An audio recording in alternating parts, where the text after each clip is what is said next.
ဘုဇာဝနွားလေးတကောင်အစာရွေးစားကျွေးပြီးအရေးတကြီးနေလာဘုဇာဝခင်ဗျားနွားရောက်မယ်ဆိုအေးရောက်မှာပါဘယ်လောက်နဲ့ရောက်အစိတ်နဲ့နွားလျှောက်ကြည့်လိုက်တော့ပုံပေါင်းမကြိုက်လို့ငါးချက်လျှော့ပါတယ်ကန်လျှော့တော့ကွာအစိတ်ငါးချက်လျှော့တော့ဘယ်လောက်ကျနောက်နွားဝယ်မဲ့လူကမျက်လုံးဖြဲကြည့်လိုက်တော့မျက်လုံးတစ်ဖက်ကတေကြီးနဲ့ဘုရားဝါလေခင်ဗျားတို့မျက်လုံးတစ်ဖက်ကတေကြီးနဲ့လျှော့ပါဦးနဲ့လျှော့တော့ကွာငါးချက်နှစ်ခါလျှော့ကြအစိတ်ဘယ်လောက်ကျနောက်နွားဝယ်မဲ့လူကသွားဖြဲကြည့်လိုက်ဘုရားဝါလေခင်ဗျားတို့ကရေတောင်ထောင်းတက်ရပါကန်းကုန်ပြီသွားမကောင်းဘူးတဲ့ကန်လျှော့တော့ရငါးချက်ဘယ်လောက်ကျတော့နောက်နွားဝယ်မဲ့လူကလက်ပတ်ကြည့်လိုက်တော့ဘေးမှာဘူကြီးတစ်လုံးကလူမြင်ခွဲဘုရားခင်ဗျားတို့လူမြင်ခွင်းဘူကြီးတစ်လုံးကအကြည့်ရဆိုနေလို့လျှော့ပါအောင်ငါးချက်ဘယ်လောက်ကျတော့နောက်နွားဝယ်မဲ့လူကနောက်ပိုင်းလျှောက်ကြည့်လိုက်တော့ကိုသားဝခင်ဗျားတို့ကမီးတူးလျှော့ခြင်းနဲ့မလျှော့ပါအောင်ငါးချက်ဘယ်လောက်ကျတော့လျှော့တော့ကွာ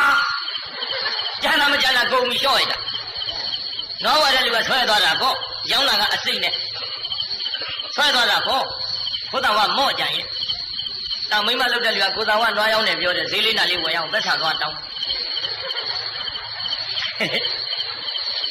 ဘုရားဝဟေး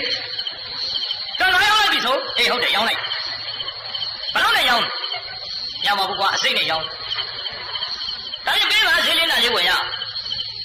နေဦးကအစိတ်ကငါပြောပြအသားချီရသေးတာတို့နွားပုံမမကြိုက်ဘူးဆိုလို့ငါးချက်လျှော့လိုက်ရတယ်ကွတော့အစိမ်းရောက်သေးပဲဒီလောက်တော့လျှော့ရမှာပေါ့ကန်ချမ်းလေး20ပေးနေဦးက20ကငါပြောပြတို့နွားမျက်လုံးတစ်ဖက်ကတိမ်ကြီးနဲ့မို့ငါးချက်လျှော့လိုက်ရတယ်ဟင်းလျှော့လာကြည့်လားတော့မလျှော့ဆိုနွားအပြစ်တွေကိုကွမှတ်ထားနော်ဘာပြောနေတာတုံးဆိုတာလဲရိပ်မိထားနော်80 80သက်တမ်းအတွင်းလေးမှာခင်ဗျားတို့အတိတ်ဘုရားဝနွားနဲ့ချိန်ထိုးပြနေတာသဘောပေါက်အောင်လည်းမှတ်သွားနေအောင်ကအဲ့ဒီငါပြောပြတစ်ခါလျှော့တာနော်ဘယ်လောက်ကြာတော့ပုံကမကြိုက်လို့ငါးချက်လျှော့တယ်20နောက်မျက်စိကတင်နေနဲ့မှလျှော့လိုက်တယ်15ချက်ကြာဘုရားဝါတဲ့ကန်ကျန်တဲ့15ချက်ပေးပါတော့တဲ့နေအောင်ကွာတို့တော့ရေတောင်ထောင်းလိုက်ရမယ်ပြောသွားတယ်ဟုတ်တော့အဖေကလည်းရေဘယ်နဲ့ထောင်းလိုက်ရမှာလို့